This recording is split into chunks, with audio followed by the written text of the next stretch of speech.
Olá pessoal, aqui é o professor Juliano de Física e essa é a primeira aula de eletromagnetismo. Ela trata do magnetismo da matéria, produzido pelos ímãs artificiais e pelos ímãs naturais. Dá uma olhadinha no slide aqui.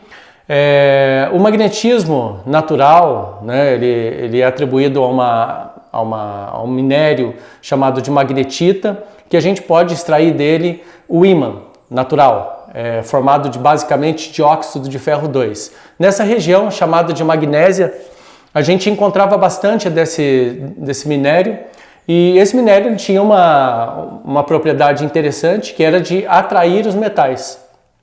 Então a gente pegava o ímã, pegava esse minério, parte dele, colocava próximo dos metais e acontecia uma atração. Ele foi amplamente encontrado nessa região aí, bem pequenininha aqui da Grécia, chamado de Magnésia, e a partir do estudo dessas propriedades que os ímãs têm, a gente conseguiu compreender melhor qual é o efeito eletromagnético, ou qual é o efeito magnético, sobre outros metais, né?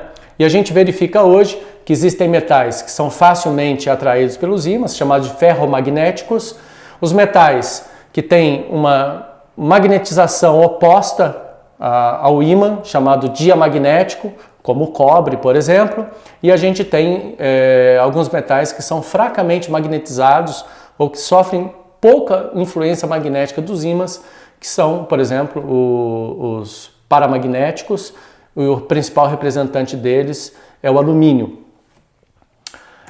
O que vem a ser essa propriedade magnética? A propriedade magnética, elas são geradas por campos magnéticos gerados pelos ímãs, né? E como eu falei para vocês, a gente tem como principal componente do ímã o óxido de ferro 2 e 3. Então a gente chama esse óxido de ferro de Fe3O4. A molécula dele é mais ou menos assim, ó, uma molécula relativamente complexa. A gente tem vetores magnéticos que são orientados dentro dessa molécula, que dá essa característica de ter dois polos, né, de bipolaridade. Uma outra molécula que é amplamente conhecida por nós, que é a água, molécula de água H2O, ela também é uma molécula bipolarizada. Então eu vou explicar na molécula de água o que é esse lance da polarização e depois vocês tentam imaginar como que seria isso na molécula de ferro, na molécula de óxido de ferro 3. Nesse caso, ferro 3. A molécula de água, então, direcionada do hidrogênio para o oxigênio, porque o oxigênio ele tem uma densidade de carga maior, a gente tem o vetor campo magnético, né? O vetor dipolar. Se a gente pegar esses dois vetores aí e fizer uma adição vetorial, nesse caso, ó, eu estou pegando os dois vetores, estou puxando para cá, estou colocando eles bundinha na bundinha, vou usar o método do paralelogramo. Não sei se você lembra exatamente como é esse método, mas eu vou recordar com vocês. Então, coloca os vetores com a extremidade inicial juntos e aí traça uma paralela a cada um dos vetores. Ó. Tracei uma paralela a esse vetor, depois vou traçar uma paralela a outro vetor. Do ponto de encontro dos vetores ao encontro das paralelas, ó, tracei o vetor soma. E esse vetor soma ele representa a soma vetorial dos outros dois vetores magnéticos que eu tinha desenhado na molécula. A gente representa esse campo magnético pela letra B maiúscula, tá aí com a setinha em cima, porque é uma grandeza física vetorial. E no sistema internacional, ela é medida em Tesla, que a gente vai representar pelo T maiúsculo, famoso Tsão. Beleza? Então eu vou pegar um vetor desse aí e vou imaginar que ele é um pequeno ímã, que ele tem uma polaridade norte e uma polaridade sul. Então eu vou puxar ele aqui para cima, ó, e vou dizer para você que a cabecinha do vetor vai representar o polo norte e a bundinha do vetor vai representar o polo sul. Beleza? Então, se você imaginar essa setinha como um vetor, você pode imaginar um ímã com orientação cabecinha norte, bundinha sul. Beleza, pessoal? Então isso faz da molécula de água uma molécula muito espetacular, que ela tem um campo magnético. E muitas vezes esse campo magnético é utilizado, por exemplo, para esquentar a comida no micro-ondas. O micro-ondas ele faz isso, ele faz um movimento desse dipolo magnético da molécula de água para fazer o aquecimento da comida. Tá certo? Agora tu vai perguntar para mim assim, mas e um copo de água, ele é magnético? E aí que tá, né, pessoal? Eu vou ter moléculazinha de água assim, vou ter moléculazinha de água assim, vou ter moléculazinha de água assim, vou ter uma assim, quer dizer, se a gente fizer a soma vetorial de todas as moléculas de água dentro de um copo, essa soma vetorial vai dar zero. Então, magneticamente insignificante, já que a soma vetorial é nula. Agora, a não ser que eu tenha, por exemplo, um aparelho de ressonância magnética. Aí a gente consegue uma orientação de todas as moléculas de água do seu corpo para um lado, para onde o campo magnético desse aparelho de ressonância magnética está jogando. Então aí você consegue orientar a molécula de água. Mas o campo magnético gerado por esses equipamentos é muito grande. Tá certo? Então se a gente for pegar um copo de água, pergunte para mim, esse copo de água é magnético? Não. Porque a soma vetorial é zero. Tá certo? Ah, mas e no caso do ímã? O que acontece, professor? No caso do ímã, não acontece também de ser zero a sua soma vetorial? A resposta é não. Todas as moléculas elas têm uma orientação. Quer ver só? Fiz um desenho aqui para vocês. Ó. Vamos imaginar que o campo magnético de ímã de barra. Então, uma barrinha, óxido de ferro 3, O4. Pega o campo magnético aqui, puxou. Pega o campo magnético aqui, pega o campo magnético. Quer dizer, cada setinha dessa aqui que eu estou desenhando para vocês, tá vendo? Cada setinha dessa aqui é uma seta grandona dessa que eu estou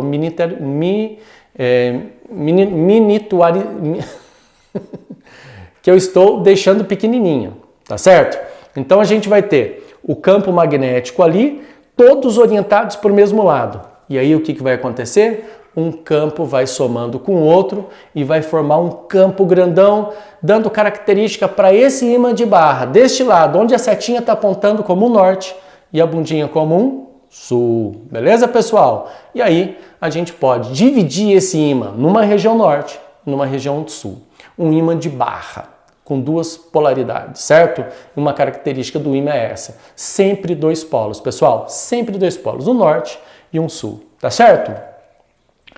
Então, só para você entender que hoje a gente não usa mais a magnetita, a gente usa uns ferromagnéticos com esse campo magnético orientado, eu gostaria que você visse um trecho desse vídeo, que é como é feito o ímã do Manual do Mundo, que o Iberê mostra como a gente consegue fazer a orientação magnética artificialmente. Por quê? A magnetita, ela produz o ímã natural? Sim, mas esse ímã ele tem um campo magnético muito fraco. Agora, com esse sistema que o Iberê vai mostrar para vocês, a gente consegue controlar a intensidade do campo magnético produzido. Beleza? Então vai lá, assiste aí. Hoje eu vou mostrar para vocês como funciona uma máquina de fazer ímãs. Bora ver. Tem muita gente que acha que ímã pode ser encontrado na natureza como se fosse uma pedra. Você faz uma mina e começa a tirar ímã de lá de dentro, vai cortando como se fosse mármore e vende os quadradinhos. Mais ou menos. Dá para encontrar ímã na natureza sim, magnetita é um exemplo, eles são chamados ímãs naturais, o problema é que são bem fraquinhos. Os ímãs que a gente compra são muito mais fortes, mas aí eles são artificiais, são ligas metálicas, como essa aqui, que ainda não é um ímã. É por isso que a gente precisa dessa belezinha aqui, a mãe de todos os ímãs, uma magnetizadora. Hoje a gente está aqui em São Caetano do Sul, fica na Grande São Paulo, em uma empresa especializada em magnetismo, e uma das coisas que eles fabricam aqui é essa máquina. Olha só como ela funciona. A liga metálica que vai se transformar em ímã tem que ser colocada dentro dessa bobina aqui. Isso aqui é um eletroímã imenso. Lembra daquele motor V8 que a gente fez com vários eletroímãs pequenininhos? É a mesma coisa, só que isso aqui deve ser alguns milhões de vezes mais forte. E é por isso que você não pode ligar numa bateria de carro, que nem a gente fez, tem que ligar em outra coisa. Aquela bobina tem que ser ligada num banco de capacitores. Capacitor é esse negocinho aqui, funciona como se fosse uma bateria, ele vai acumulando energia, com a diferença que ele tem a capacidade de soltar tudo de uma vez. E é isso que essa máquina faz, ela solta muita energia de uma vez só, de um jeito bem rápido. Para você ter uma ideia, o pico dela, o máximo que ela consegue atingir, é mais ou menos 600 volts e 2000 amperes. Se uma pessoa tomar um choquinho desses, ela não vira ímã, não, ela vira presunto.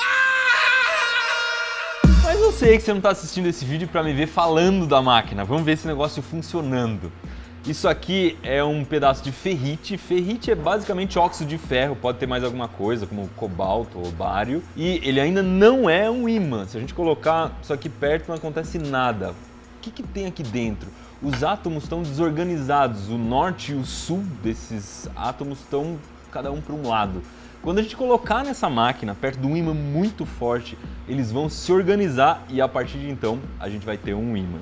Isso acontece com pouquíssimos materiais. Basicamente a gente vai precisar de alguma liga metálica que tenha ferro, níquel ou cobalto. No caso, isso aqui é ferro. Ó, vou colocar um pedaço de madeira aqui no fundo da bobina, que é para o ímã não grudar lá embaixo, que tem ferro. Aqui em volta eu vou colocar uns pedacinhos de madeira, que é para ele não desalinhar na hora que a gente ligar a máquina. Aí eu vou ligar a máquina, apertar o botão Reset, que é para descarregar tudo, vou começar do zero. Colocar aqui mais ou menos uns 5 segundos, que é o tempo que a máquina vai agir sobre o ímã. 250 volts, porque esse não é um ímã muito forte. E apertar o botão que vai imantar o meu pedaço de ferrite. Teoricamente, eu tenho um ímã aqui agora, vamos testar. O jeito mais basicão é colocar uma chave do lado. A gente viu que tem o ímã, mas tem jeitos muito mais tecnológicos e avançados de testar isso aqui. Ó, aqui basicamente é uma bacia de ferrite. Se eu aproximar o ímã por baixo, a gente consegue ver já um pouco o campo magnético. Vai aparecer um pelo de urso aqui e a gente vai ver que forma uma série de picos indicando que a gente tem um ímã. Eu posso usar também um detector de polaridade, que é essa ferramentinha aqui, tem um ímã na ponta e o que virar para cima é o polo que eu estou mexendo. Então eu sei que aqui é o polo norte do ímã, que é o vermelho, e aqui embaixo, ó, é o polo sul. Então, olha que bacana, ele vai virando conforme eu vou virando o ímã. O quarto jeito, esse eu nunca tinha visto, é muito legal, que é um visualizador de campo magnético, também chamado de MagView. Olha só o que acontece. São micropartículas de ferro que estão aqui dentro do plástico e elas vão se organizando de um jeito diferente dependendo de como eu coloco o ímã. Se eu colocar alguma coisa que não está imantada, como essa chave, por exemplo, não vai fazer diferença nenhuma. Quando eu coloco o ímã, forma um desenho.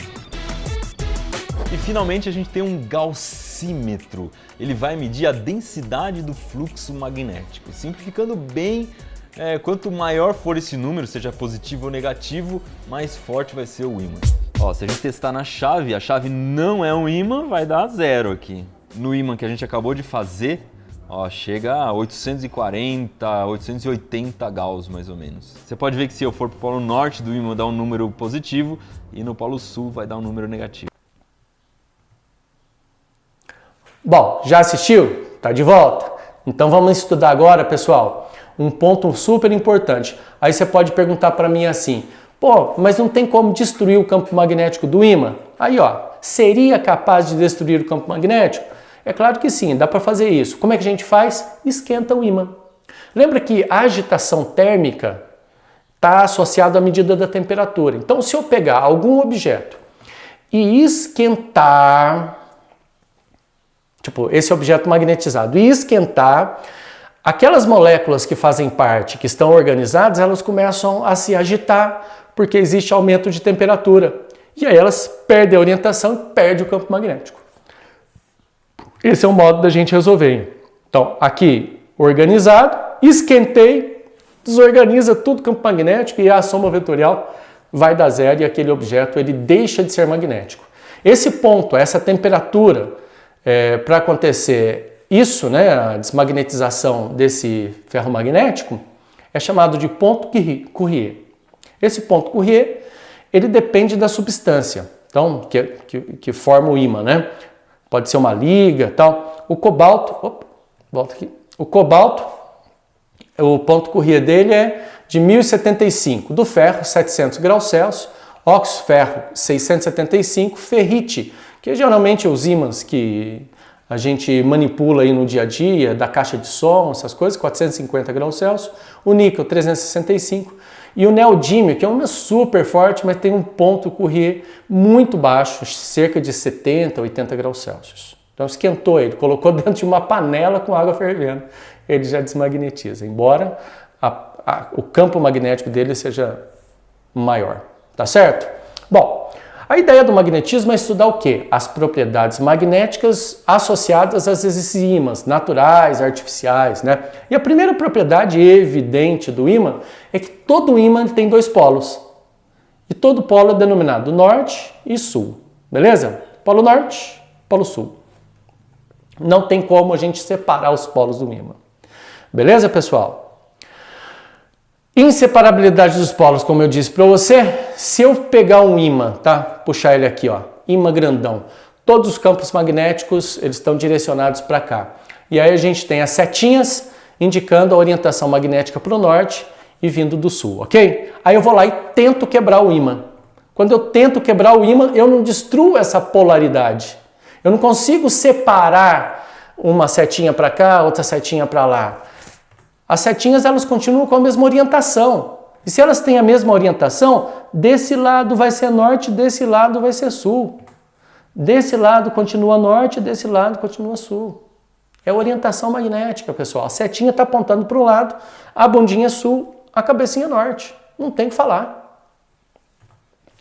Terceira propriedade, interação entre os ímãs. Ou seja, ímãs de mesmo polo, ou seja, nomes de polos iguais, acontece repulsão. De nomes diferentes acontece atração. Quer ver só? Pega a repulsão aí, ó. Norte com norte, repulsão.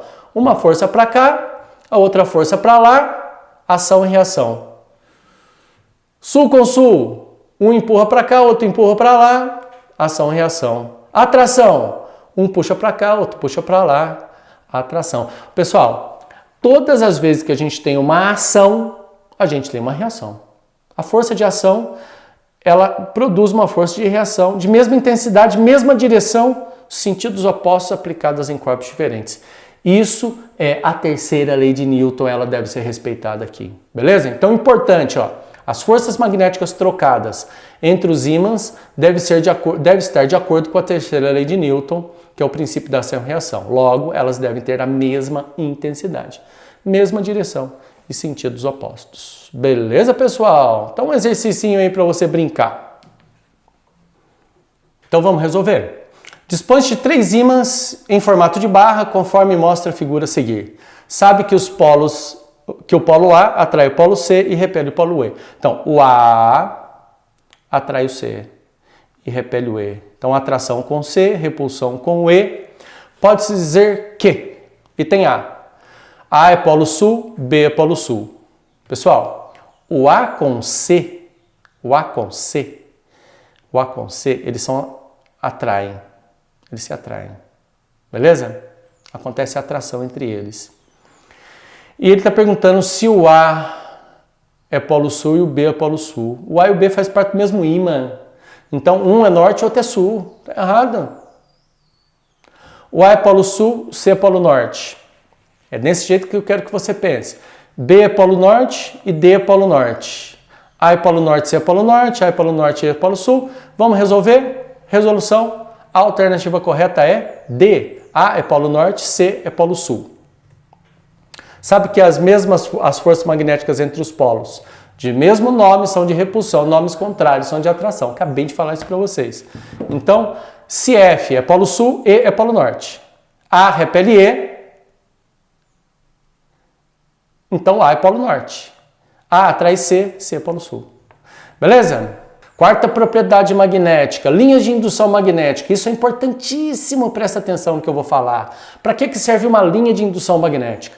Para indicar o campo magnético, pessoal. Repara só, quando a gente pega um ímã de barra, a gente vai ter várias linhas, entenda, saindo do norte e entrando no sul, saindo do norte e entrando no sul, saindo do norte e entrando no sul. Ah, como é que a gente sabe disso? Experimentos, experiências, pessoal. O cara que fez isso aí, que imaginou essas linhas ao redor dos ímãs, foi Michael Faraday. Ele fez a mesma coisa com as linhas de força, lá da eletricidade, não sei se você lembra, que a gente usava para indicar o campo elétrico. Aqui a gente vai usar para indicar o campo magnético. Olha só como é que é interessante. Se você colocar limalhas de ferro em cima de uma folha e um ímã embaixo, você vai ter o formato dessas linhas de indução. É experimento, os caras sabem como é que funciona isso. Então, se você colocar, o ímã está aqui, você vai produzir linhas desse tipo aqui, nessas limalhas de ferro. Daqui a pouco você vai assistir um vídeo, que eu deixei também um trecho do vídeo do Manual do Mundo, mostrando essas linhas de indução magnética, tá certo? Então tá aqui, ó, sai do norte e entra no sul. Pessoal, essas linhas elas são contínuas, tá vendo aqui, ó? Não existe uma quebra, né? É porque eu não estou mostrando o que está acontecendo dentro do ímã. Aqui eu já estou. Então a linha dá volta, passa por dentro do ímã, dá volta, passa por dentro do ímã, sai sempre do norte e entra sempre no sul. Beleza? E o campo magnético, como é que ele é indicado aqui? Guarda isso, anota aí no seu caderno. Sempre tangente à linha e no mesmo sentido dela. Então eu quero um campo magnético nesse pontinho aqui, ó. O que eu tenho que fazer? Desenhar um vetor tangente à linha e no mesmo sentido da linha. Nessa figura de baixo aqui eu coloco isso com mais detalhes, ó. Tangente à linha no mesmo sentido dela, tangente à linha no mesmo sentido dela. Então qualquer ponto que eu queira desenhar o campo magnético, ele vai ser tangente à linha no mesmo sentido dela. Combinado? E assim, quanto maior a proximidade das linhas, mais forte é o campo. Então as linhas de indução magnética ajudam a gente a fazer duas estimativas. A direção e o sentido, quer dizer, a orientação espacial do campo magnético, e também dá uma ideia para você da intensidade do campo. Se as linhas estiverem bem próximas, o campo é bem forte. Se as linhas estiverem mais afastadas, ele é mais fraco. Beleza? Geralmente, próximo dos polos, o campo magnético ele é mais intenso. Beleza? Muito bom. Vamos tentar resolver esse exercício aí, ó. Dá uma lidinha nele. A figura representa um ímã em forma de barra, seus dois polos magnéticos norte e sul e algumas linhas de indução contidas no plano da figura, do campo magnético criado por esse ímã. Sobre essas linhas estão assinalados pontos A até H. Desprezando a ação de qualquer outros campos magnéticos, o vetor campo magnético criado por esses ímãs tem a mesma direção e o mesmo sentido, e aí você tem que desenhar. Tenta fazer isso aí no seu caderno, vai lá. Desenhe o campo magnético em cada um deles. Lembrando, o campo sai do norte e entra no sul. Quer saber como é que fica? Então vem para a resolução comigo. A alternativa correta é E. Quer dar um? D e H. Vamos ver por quê? Ó, tangente à linha. Vamos começar no A. Ó. Tangente à linha. Tangente à linha está em cima da linha, no mesmo sentido dela. Está entrando no sul. O E está saindo.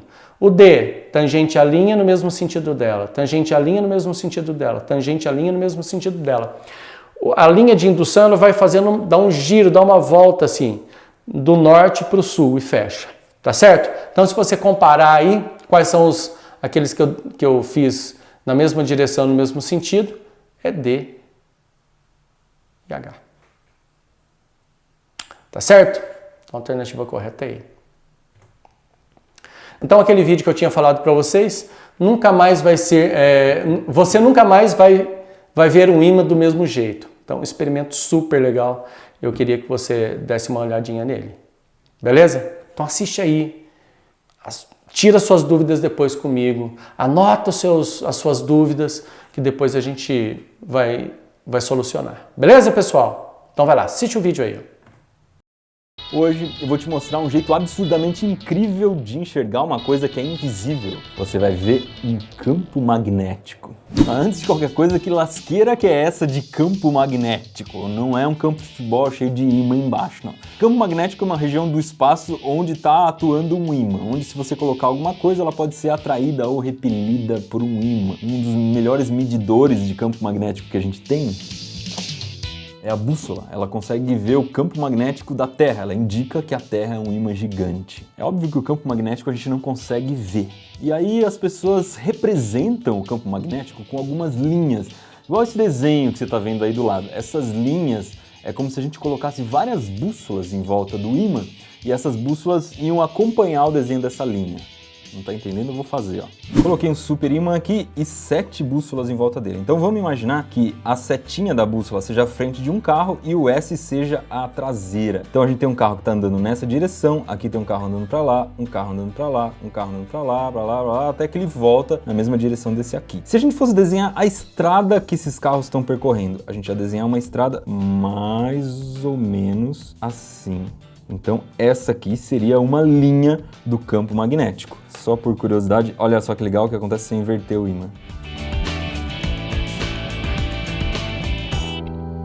Então agora, se você olhar de novo o desenho do campo magnético de um ímã, você já começa a entender como ele funciona. Outra coisa desse desenho é que quanto mais próximas estiverem as linhas, mais intenso é o campo magnético ali. É óbvio que elas estão mais próximas, perto dos polos do ímã. E antigamente existia uma experiência muito comum, antigamente não, até hoje. Uma experiência bem simples que os professores faziam para mostrar o campo magnético usando pó de ferro, olha só. Vou prender o ímã embaixo de um vidro, colocar uma folha de sulfite em cima e começar a jogar pó de ferro. Você vai ver que ele começa a se organizar de um jeito bem específico. A gente consegue ver certinho aqui, ó, essas linhas, elas estão muito parecidas com aquela que eu acabei de desenhar com as bússolas. Aqui nos polos dos ímãs está muito concentrado, a gente vê muita linha e conforme vai saindo, vai tendo menos linhas. Será que acontece se eu girar o ímã lá embaixo e bagunçar um pouquinho essas linhas?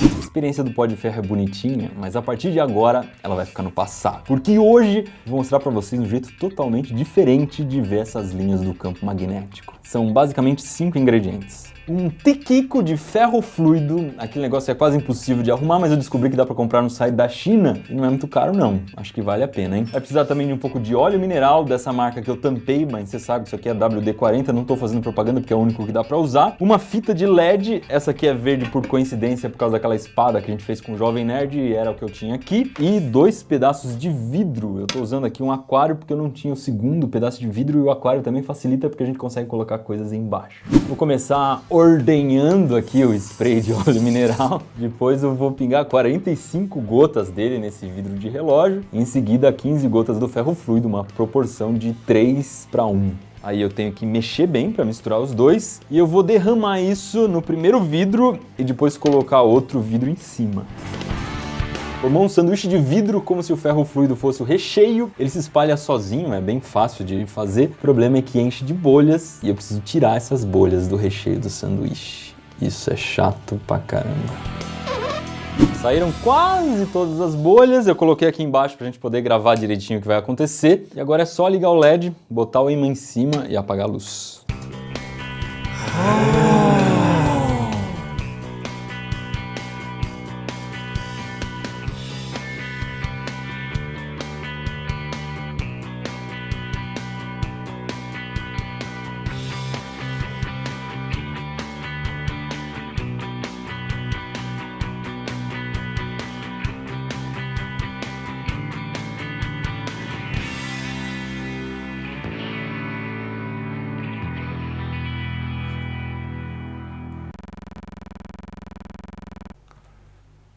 Eita, de volta, né? Legal esse vídeo, né, pessoal? Então, próximo assunto agora é imantação por influência. Que é isso? Como é que funciona isso? Você lembra daquele primeiro vídeo do Iberê que vocês assistiram? A imantação do ímã? É praticamente aquilo lá. Se você, pessoal, coloca um ímã próximo de um objeto metálico, vai acontecer a atração. Por quê? Porque o campo magnético interno desse objeto metálico, geralmente os ferromagnéticos, eles vão se orientar. Então imagina só que a gente tenha esse objeto verde aqui, seja um objeto à base de ferro. Então as moleculinhas elas vão se organizar e vão apontar tudo para o mesmo lado. Quem define isso? O campo magnético do ímã.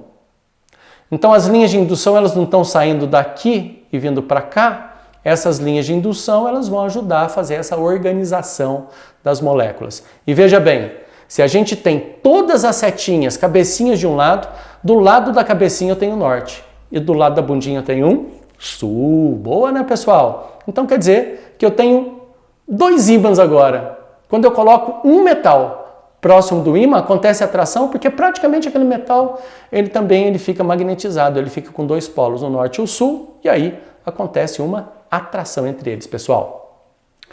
Não existe repulsão entre um ímã e um ferro magnético imantado por influência.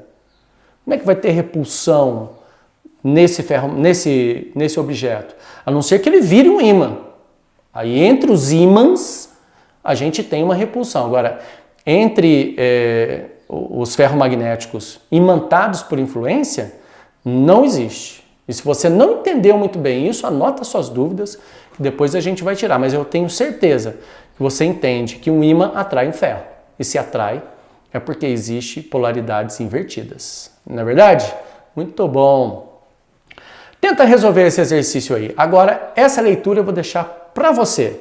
Você dá um pause nesse vídeo, leia o exercício e tente responder. Mas sem olhar a resolução, pessoal. Vou te dar um tempinho, hein?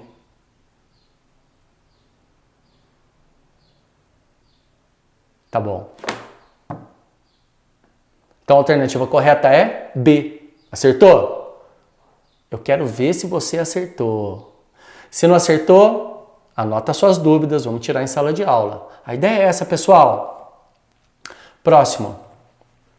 O magnetismo terrestre, isso é uma coisa super interessante. Eu não sei se você sabia disso, mas a Terra ela é um grande ímã. Provavelmente você já deve ter estudado em outras séries, principalmente no 9º ano, que já deve ter comentado isso para vocês, professor Fernando, né? Lembra?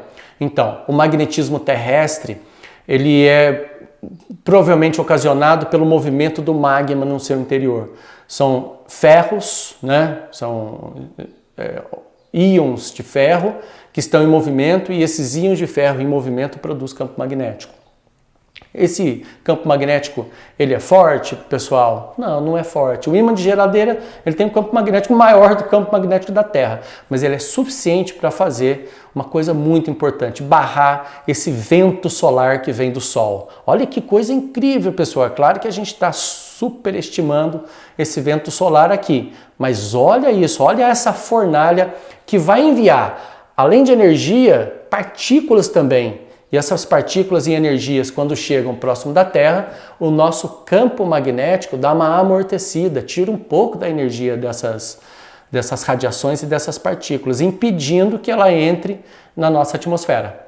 Porque se entrasse, a gente estaria perdido. Esse vento solar é formado praticamente por radiações eletromagnéticas e por partículas, elétrons e prótons, né, núcleos de hidrogênio, muito energéticos. E o campo magnético ele dá aquela barrada. O campo magnético, ele é muito simples da gente entender. Você sabe que a Terra, ela não é retinha, né, em relação ao plano de rotação no Sol. Ela é inclinada de mais ou menos 23 graus. Isso pode variar para mais ou para menos, dependendo da época. Mais ou menos 23 graus, ela é inclinada e o campo magnético ele é formado nessa Terra inclinada. Mas será que a orientação do campo magnético é a mesma orientação dos polos geográficos? Vamos ver? A Terra está aqui. Aqui a gente tem o eixo geográfico, beleza ou não? Polo norte geográfico está aqui. Polo sul geográfico está aqui. Então, ó, PNG, polo norte geográfico.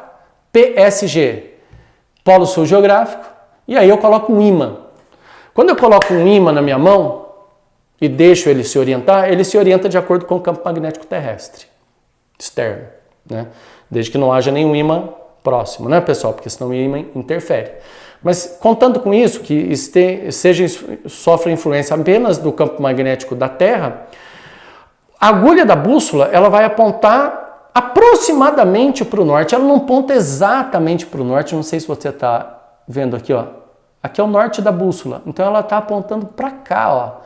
Ela não está apontando exatamente para o norte geográfico. Por que que isso acontece, pessoal?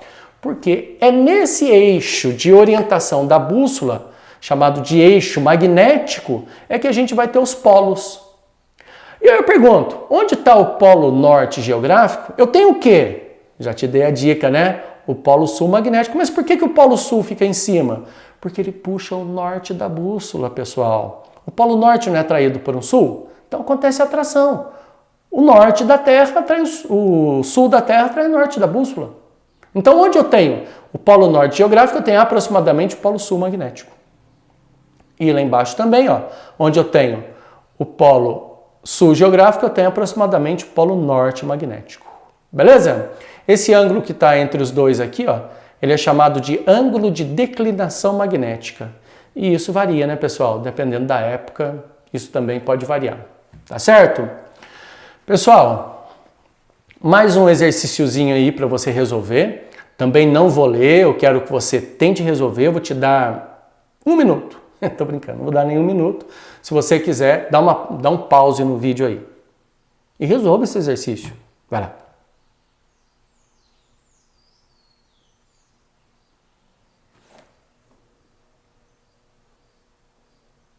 Pronto? Resposta. A alternativa correta é E todas são verdadeiras. Beleza? Bom, espero que você tenha gostado dessa aula e se tiver alguma dúvida, como a gente combinou, a gente tira em sala de aula. Ok? Então um abraço para vocês e até a próxima. Beijão. Tchau, tchau.